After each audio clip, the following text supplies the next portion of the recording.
Everybody, welcome to Thursday here with Phil Jost of Reading Smoke. Hey, welcome back. We're always looking at volume, velocity, density, color, and we have an antique story here according to the video and the audio that you can hear if you want to go and listen to it for this fire. But what we're going to look at, like already, right, lots of turbulent, thick black smoke coming out the front door. I'm going to say I can't see it, but I'm going to say the front door is open. And you have a good air track going in here, so let's get it rolling. What other things can we see besides that? Cracks and seams here. This smoke coming out of the roof, right? It looks like it's pretty high velocity, but filtered, right? So it's probably getting forced up through maybe the ceiling and then through the insulation and stuff, and out maybe a roof vent or something like that. Not sure, but probably the same smoke from the same place, just filtered. Notice this is also a slightly lighter color here. Again, filtering taking place, but the big mamma jamma is this smoke coming out of the front door, right?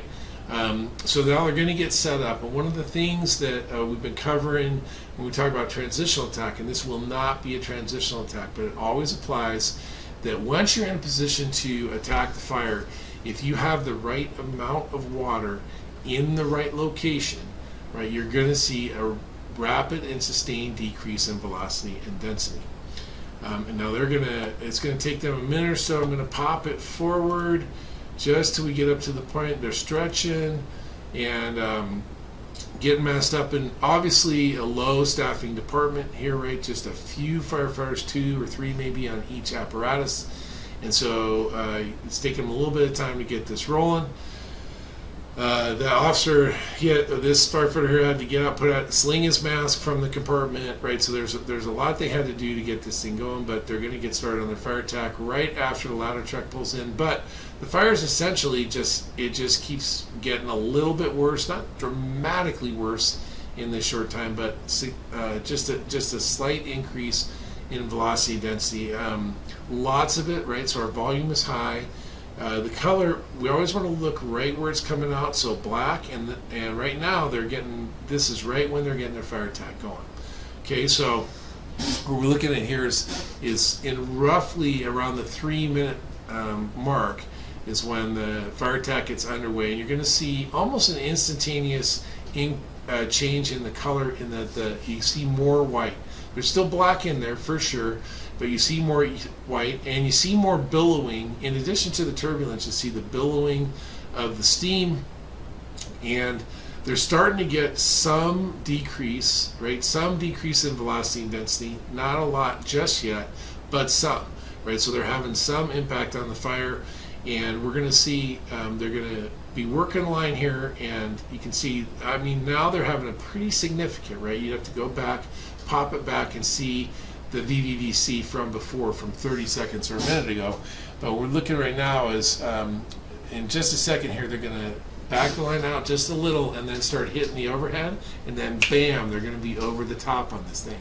So somebody heads up is saying, hey, get back a little bit, you've got a fire in the overhead, and you can hear it, you can see them looking up right there.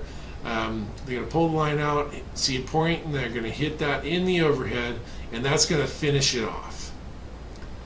It's going to almost completely finish it off. Now, is there still plenty of work to do? Yes. Is there still a lot of overhaul to do? Yes. Searches, the whole 9 yards. But almost all clean, pristine, billowing white from the steam at this point. And so roughly a minute 15 to get this major commercial fire largely under control, right? They've really taken the risk out.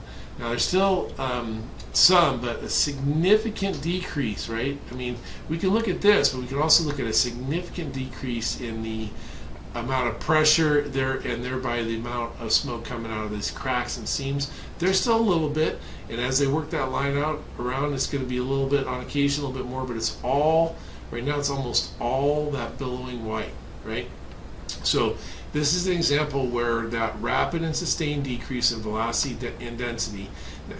Now, still plenty of work to do here, right? But as opposed to some of the other videos we've been looking at recently, where we say, hey, that line in that space should have an impact, but it doesn't. Or it's only a minor impact with a rapid return of velocity and density. You don't have enough water, or it's not in the right location.